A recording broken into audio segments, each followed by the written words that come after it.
জাপানের প্রধানমন্ত্রী Sanae Takaichi তিনি 1 থেকে 3রা জুলাই 2026 এই 3 দিনের ভারত সফরে এসে নরেন্দ্র মোদীর সঙ্গে 16তম ভারত জাপান বার্ষিক শীর্ষ বৈঠকে অংশ নিয়েছেন। এই খবর আপনারা অবশ্য পেয়ে গেছেন ইতিমধ্যে, কিন্তু এই সফরের প্রাপ্তি কি সেই বিষয়টি এখনো সেভাবে প্রচারে আসেনি। আমাদের এখনকার প্রতিবেদন এই বিষয়টি নিয়ে। এই সফরে দুই দেশ পারস্পরিক সম্পর্ককে নতুন অধ্যায়ে নিয়ে যাওয়ার কথা সরাসরিভাবে বলেছে এবং সেই লক্ষ্যে প্রচুর গুরুত্বপূর্ণ চুক্তি ও যৌথ ঘোষণা করেছে। আমরা দেখব কি ধরনের চুক্তি ও যৌথ ঘোষণা হয়েছে এবং কি তাদের তাৎপর্য। ভাবুন তো, একদিকে বিশ্বের 4র্থ বৃহত্তম অর্থনীতি জাপান, অন্যদিকে বিশ্বের 5ম ও দ্রুততম বর্ধনশীল বৃহৎ অর্থনীতির দেশ ভারত। দুই দেশের প্রধানমন্ত্রী বৈঠকে বসলেন, তারপর একে একে সই হলো আর্টিফিশিয়াল ইন্টেলিজেন্স, প্রতিরক্ষা, semiconductor, critical mineral, green energy, সরবরাহ শৃঙ্খল, এমন একগুচ্ছ চুক্তি যেগুলো শুনতে সাধারণ অর্থনৈতিক সমঝোতা মনে হলেও আন্তর্জাতিক রাজনীতির ভাষায় এগুলো আসলে ক্ষমতার নতুন মানচিত্র আঁকার সূচনা। প্রশ্ন হচ্ছে, এই চুক্তিগুলো কি শুধুই ভারত জাপানের সম্পর্ককে আরো গভীর করবে, নাকি এর মাধ্যমে চীনের বিরুদ্ধে তৈরি হচ্ছে এক নতুন অর্থনৈতিক ও প্রযুক্তিগত জোট? আর সবচেয়ে বড় প্রশ্ন, আমেরিকা কি ভারত জাপানের এসব চুক্তির জন্য খুশি হবে, নাকি ভারতের ক্রমবর্ধমান স্বাধীন অবস্থান ওয়াশিংটনের মধ্যেও তাদের মনেও নতুন হিসাব নিকাশ শুরু করাবে?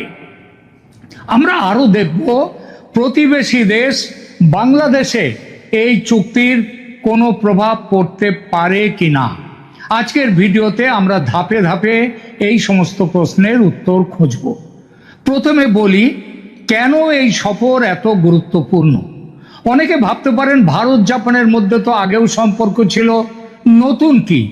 আসল পরিবর্তনটা এসেছে আন্তর্জাতিক পরিস্থিতিতে, আর তারই দরুন এবারের এই সম্মেলনে যে সমস্ত চুক্তি বা সমঝোতায় এলো দুই দেশ, তাদের একটা আলাদা গুরুত্ব আছে। চীন এখন দক্ষিণ চীন সাগর থেকে শুরু করে পূর্ব চীন সাগর, তাইওয়ান প্রণালী, হিমালয়, সব জায়গাতেই নিজের প্রভাব বাড়ানোর চেষ্টা করছে।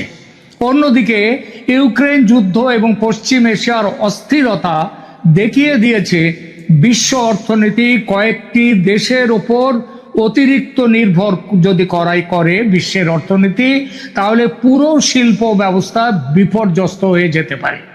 এই কারণেই এখন একটি নতুন শব্দ খুব জনপ্রিয় হয়েছে, সেটা হলো ফ্রেন্ড শোরিং।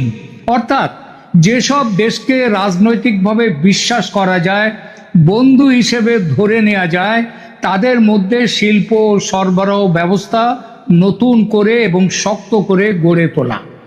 ভারত এবং জাপানের এই বৈঠক মূলত হলো কিন্তু সেই লক্ষ্যে, এবং সেই গুরুত্বের জন্যই আজকে এই প্রতিবেদন আমি করতে বসলাম। সবচেয়ে গুরুত্বপূর্ণ যে চুক্তি হয়েছে দুই দেশের মধ্যে, সেটা হচ্ছে ইকোনমিক সিকিউরিটি। এই সফরের সবচেয়ে বড় ঘোষণা হলো ইকোনমিক সিকিউরিটি পার্টনারশিপ। এর অর্থ কি?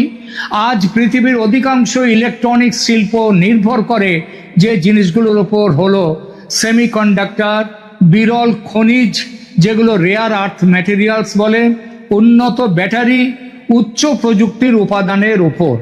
আর এই পুরো শৃঙ্খলের অনেকটাই এখন চীনের নিয়ন্ত্রণে। চীন বিশ্বের রেয়ার আর্থ প্রক্রিয়াকরণের বড় অংশ নিয়ন্ত্রণ করে। ফলে কোনো রাজনৈতিক উত্তেজনা তৈরি হলে শিল্প উৎপাদন ব্যাহত হওয়ার আশঙ্কা থাকে। ভারত ও জাপান এখন সিদ্ধান্ত নিয়েছে যে এই চীন নির্ভরতা ধীরে ধীরে কমানো হবে। ভারতের খনিজ সম্পদ, বিশাল বাজার এবং উৎপাদন সক্ষমতার সঙ্গে জাপানের প্রযুক্তি এবং বিনিয়োগ তাদের আর্থিক শক্তি, এগুলো মিলিয়ে নতুন একটা সরবরাহ ব্যবস্থা গড়ে তোলার পরিকল্পনা নিয়েছে ভারত এবং জাপান একসাথে। এটি দীর্ঘমেয়াদে শুধু দুই দেশের জন্য নয়, বহু আন্তর্জাতিক কোম্পানির জন্যও বিকল্প কেন্দ্র তৈরি হতে পারে। এবং এই বিকল্প কেন্দ্র তৈরি হলে ভারতে ওই সমস্ত যে আন্তর্জাতিক কোম্পানি তারা চীন ছেড়ে ভারতে উঠে আসবে। এরপর উল্লেখ করতে হয় আর্টিফিশিয়াল ইন্টেলিজেন্স এবং সেমিকন্ডাক্টর, যা কিনা ভবিষ্যতের যুদ্ধ। আগে যুদ্ধ তো তেল নিয়ে, এখন যুদ্ধ হচ্ছে চিপ নিয়ে। এআই চালাতে লাগে শক্তিশালী সেমিকন্ডাক্টর। জাপান এই প্রযুক্তিতে বহুদিনের অভিজ্ঞ। ভারতের শক্তি, জাপানের শক্তি হচ্ছে কি তাদের প্রযুক্তিগত অভিজ্ঞতা। ভারতের শক্তি সফটওয়্যার, ডিজিটাল অবকাঠামো এবং বিপুল সংখ্যক প্রযুক্তিবিদ। এই দুই শক্তি একত্রিত হলে নতুন এআই প্ল্যাটফর্ম, উন্নত উৎপাদন, স্বয়ংক্রিয় শিল্প এবং প্রতিরক্ষা প্রযুক্তিতে বড়সড় অগ্রগতি। এখানে আরেকটি গুরুত্বপূর্ণ বিষয় আছে। আমেরিকা চীনের কাছে উন্নত এআই চিপ রপ্তানিতে বহু সীমাবদ্ধতা আরোপ করেছে। এই পরিস্থিতিতে এআই শিল্প, এআই চিপস, এই শিল্পটা যদি ভারতে নেওয়া যায়, এই পরিস্থিতিতে ভারত জাপান যৌথ প্রযুক্তি তার উন্নয়ন এশিয়ায় নতুন ভারসাম্য তৈরি করতে পারে। এরপর উল্লেখযোগ্য হচ্ছে প্রতিরক্ষা সহযোগিতা দুদেশের, যা কিনা চীনের উদ্বেগের কারণ। এই সফরের একটা বড় প্রাপ্তি হলো প্রতিরক্ষা সহযোগিতা। দুই দেশ শুধু যৌথ সৈন্য মহড়া নয়, ভবিষ্যতে প্রতিরক্ষা সরঞ্জাম যৌথভাবে উন্নয়নের দিকেও এগোচ্ছে। এটি কেন গুরুত্বপূর্ণ?